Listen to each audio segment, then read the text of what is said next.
Look at these gorgeous brushes. Look at the size of that.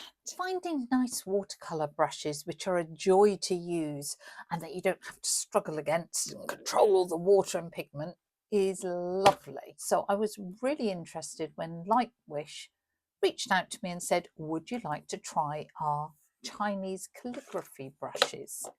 I, of course, said yes, because look, I just use ordinary calligraphy brushes sometimes in my watercolour, and I've really enjoyed those. So I wondered what these would be like. My name's Liz Chaderton. I'm a watercolour artist based in Berkshire.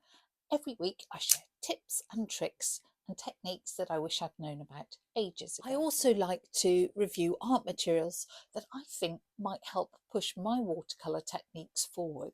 It's a set of 8 and comes in this sort of tube, which is all terribly nice. Might get a bit soggy if you put wet brushes in there, but good storage. And there's an interesting range of sizes. Look at these. It's a lovely big fat juicy one, right down to some very fine ones. What I didn't realise when I said yes to these is that they are natural hair.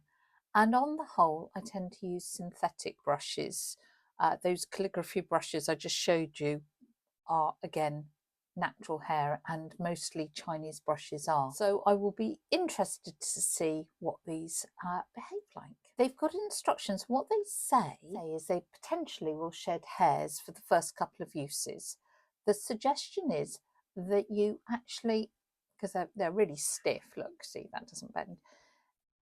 You've got to crush them and loosen the hairs and then rinse them in water. I wouldn't usually do this because brushes are usually dipped in a gum arabic solution before they come to you to protect them in transit, and usually I'd just swish them in water and be done with it.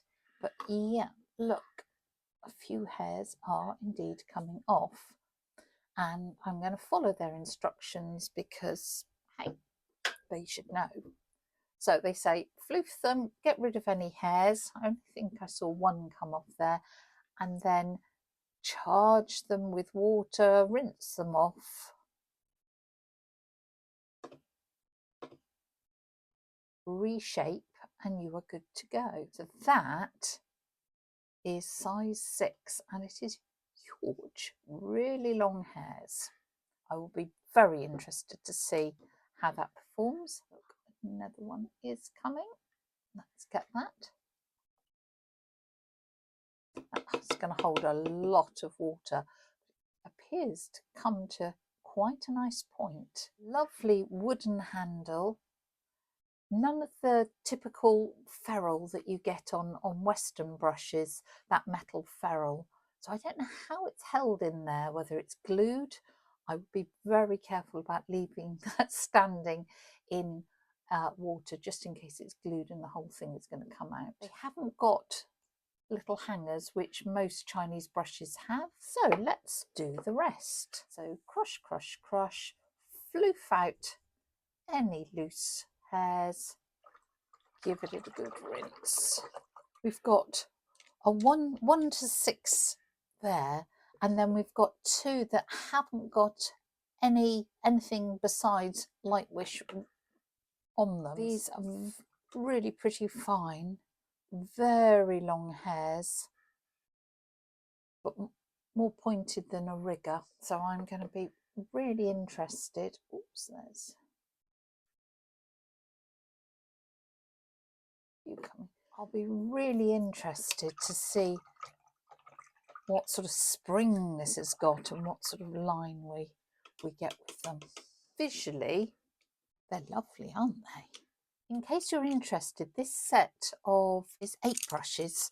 In the UK, it's £39.99. In America, they will be a bit cheaper than that in dollars. I couldn't see the price. Amazon wouldn't show it to me. Looking at these, having primed these, I'm just seeing a few sort of loose hairs. So I wonder whether those will all go back into each other with use. I'm going to test it out in this Lightwish journal. I've done a review of this along with a little travel set that they also kindly sent. And I should say I have been sent these for free. But this is not a sponsored video, and the views that I express here are absolutely my own and they are honest. Just grabbing a dirty palette here to use up some colour. Now this huge brush is going to use up lots, so I'm wondering if maybe, oh no, come on, let's use it for goodness sakes.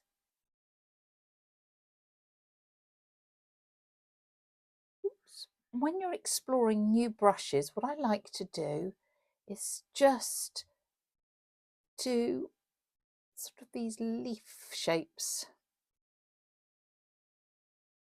or even better, this string, and see how it feels on the paper. Does it release the paint smoothly and fluidly, or do we get big blobs? Does it come back to a point? Has it got a nice spring to it? Does it glide across the paper? Does it feel pleasant in the hand? Is it balanced? There, I can see a few stray hairs. Look, one's just come off there. So they totally warn you about this, so I'm not surprised. What I'm loving is that even though that is a massive brush, it does come to a really lovely point.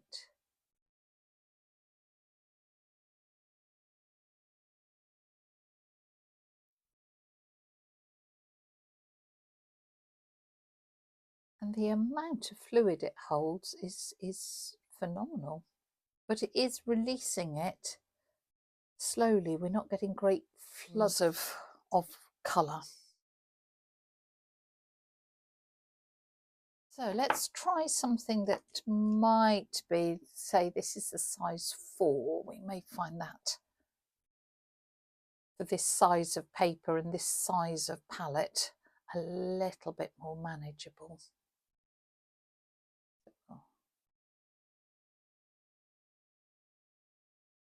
It's got a lovely spring to it and a great fluid capacity as well.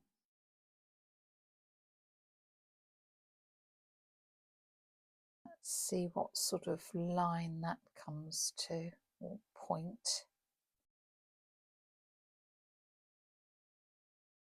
Let's have a look at the finest one. So this is the unnumbered, very fine one.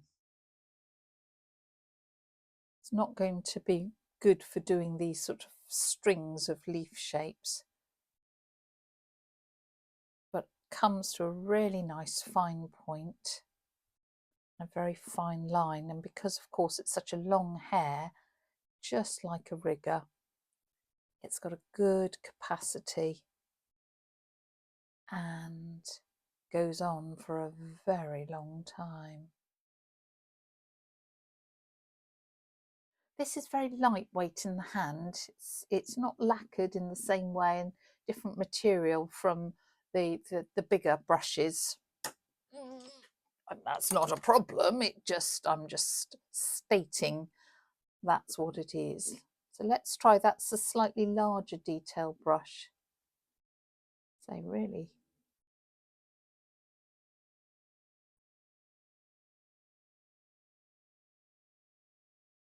holds a lot of fluid. Just paint a few little flowers to see what that's like. And just shedding a few hairs. I can imagine that might be frustrating for the first couple of times. If it carries on, I wouldn't be happy, but they have warned you.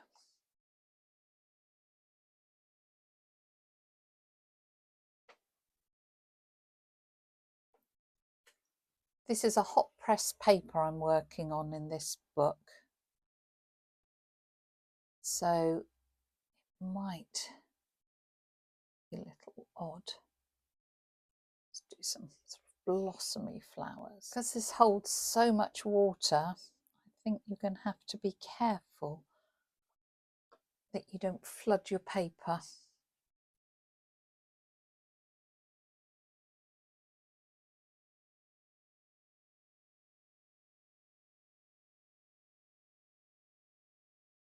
Let's have a little look how good it is at absorbing water off the surface. So basically clean damp brush, taken that out, and it is good at lifting out and absorbing fluid off the surface. And it does release colour in if you tap the surface and you want to charge extra colour into damp areas as well.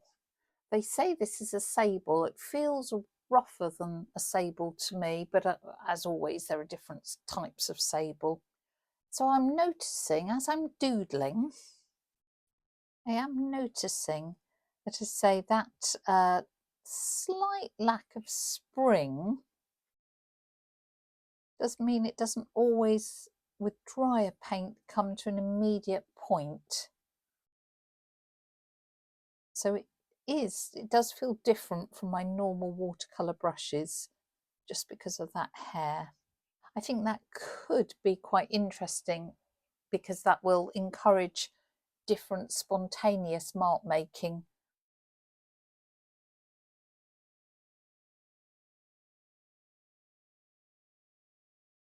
So who would I recommend these for?